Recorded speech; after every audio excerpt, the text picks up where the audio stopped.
Hello friend, solve education চ্যানেলে আমি স্বাগত জানাই।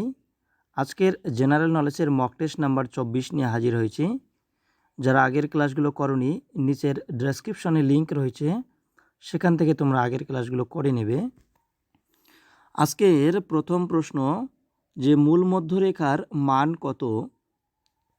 তো সঠিক উত্তর হবে অপশান নাম্বার ডি, অর্থাৎ 0 ডিগ্রি। পরের প্রশ্ন, লোহিত রক্ত কণিকা কোথায় তৈরি হয়? তো সঠিক উত্তর হবে অপশান নাম্বার এ, অর্থাৎ যকৃৎ। পরের প্রশ্ন, টেনিদা চরিত্রের স্রষ্টা কে ছিলেন? তো সঠিক উত্তর হবে অপশান নাম্বার বি, অর্থাৎ নারায়ণ গঙ্গোপাধ্যায়। পরের প্রশ্ন, ওয়ার্ল্ড ট্রেড অর্গানাইজেশন এর সদর দপ্তর কোথায় অবস্থিত? তো সঠিক উত্তর হবে অপশান নাম্বার এ, অর্থাৎ জেনেভাতে অবস্থিত। পরের প্রশ্ন, কুঞ্চিকল জলপ্রপাত কোথায় অবস্থিত?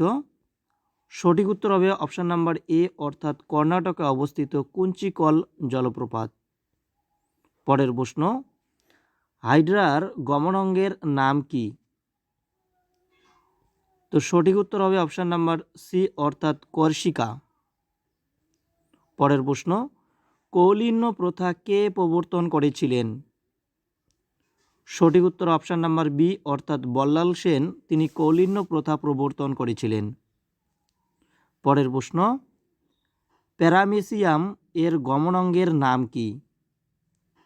সঠিক উত্তর হবে অপশান নাম্বার এ, অর্থাৎ সিলিয়া। পরের প্রশ্ন, কোন দেশকে ইউরোপের ককপিট বলা হয়ে থাকে? সঠিক উত্তর অপশান নাম্বার ডি, অর্থাৎ বেলজিয়ামকে বলা হয়। পরের প্রশ্ন, সাতবাহন বংশের প্রতিষ্ঠাতা কে? সঠিক উত্তর অপশান নাম্বার এ, অর্থাৎ শিমুক। পরের প্রশ্ন, রাজাজি নিম্নের কোন বিখ্যাত ব্যক্তির ডাকনাম ছিল? তো সঠিক উত্তর অপশান নাম্বার সি, অর্থাৎ চক্রবর্তী রাজা গোপালাচারী, এর ডাকনাম ছিল রাজাজি। পরের প্রশ্ন, উদ্ভিদ কোন পদ্ধতিতে মাটি থেকে জল শোষণ করে থাকে? সঠিক উত্তর অপশান নাম্বার বি, অভিস্রবণ পদ্ধতিতে উদ্ভিদ মাটি থেকে জল শোষণ করে। পরের প্রশ্ন, ভারতের সর্বোচ্চ জনঘনত্ব বিশিষ্ট রাজ্য নিচের অপশানগুলোর মধ্যে কোনটি? সঠিক উত্তর অপশান নাম্বার ডি, অর্থাৎ বিহার। জনঘনত্বর দিক থেকে সবথেকে বেশি রয়েছে বিহারে। পরের প্রশ্ন, ভারতের পিটসবার্গ বলা হয় নিচের কোন স্থানকে?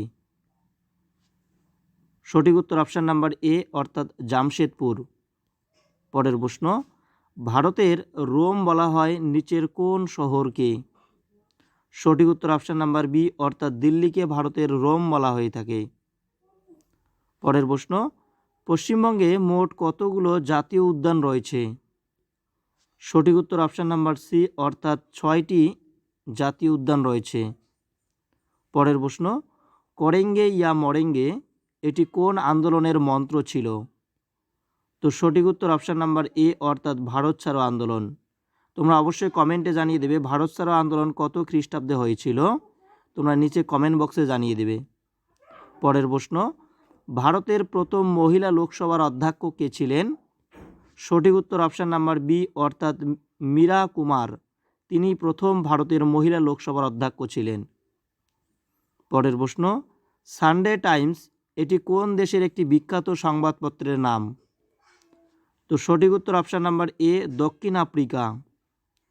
পরের প্রশ্ন, জাতীয় কংগ্রেসের প্রথম অধিবেশন কোথায় হয়েছিল? সঠিক উত্তর অপশান নাম্বার বি, অর্থাৎ বোম্বে হয়েছিল 1885 সালে।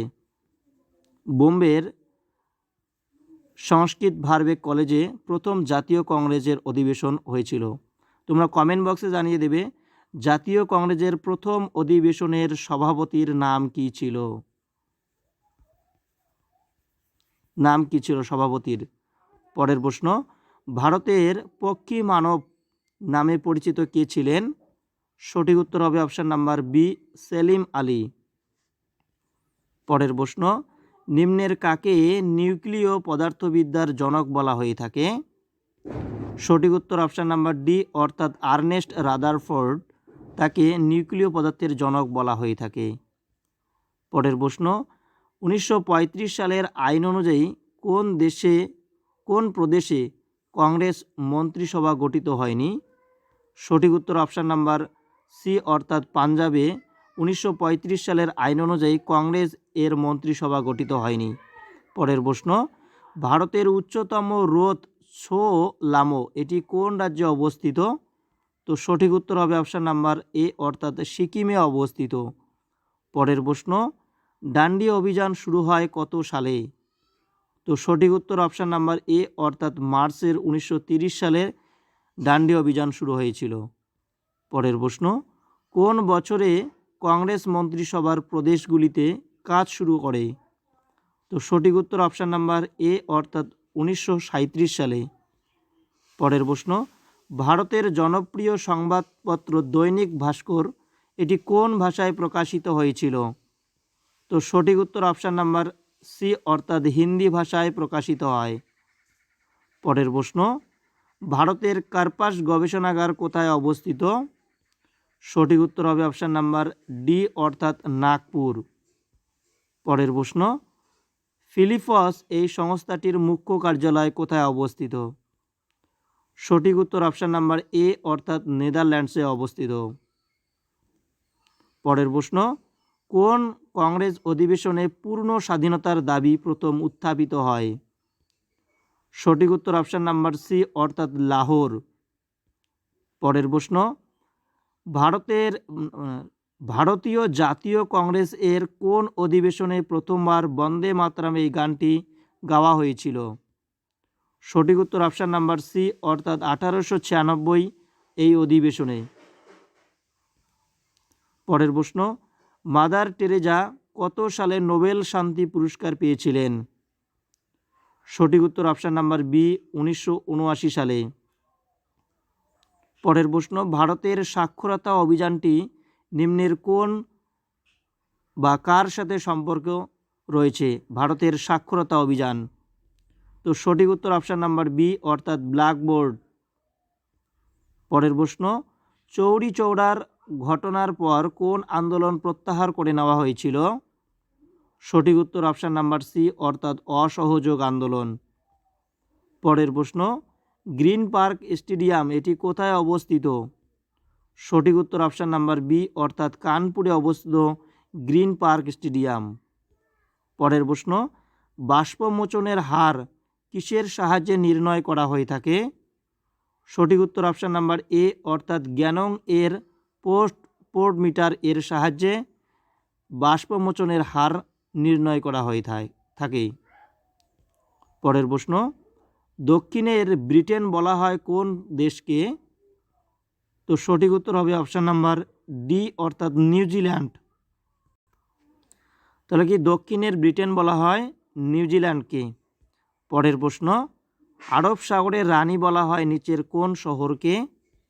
সঠিক উত্তর হবে অপশান নাম্বার এ অর্থাৎ কোচিকে। পরের প্রশ্ন, ভারত ছাড়ো আন্দোলন এটি শুরু হয়েছিল কত সালে? সঠিক উত্তর হবে অপশান নাম্বার এ 1942 সালে।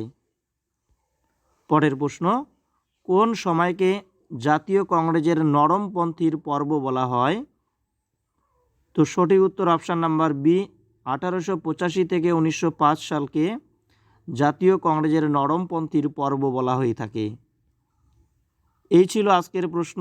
আজকের প্রশ্ন কেমন লাগলো তোমরা অবশ্যই কমেন্ট বক্সে জানিয়ে দেবে। আর যারা নতুন এই চ্যানেলে তারা অবশ্যই চ্যানেলটিকে সাবস্ক্রাইব করবে এবং বন্ধুদের মাঝে শেয়ার করবে। Thank you.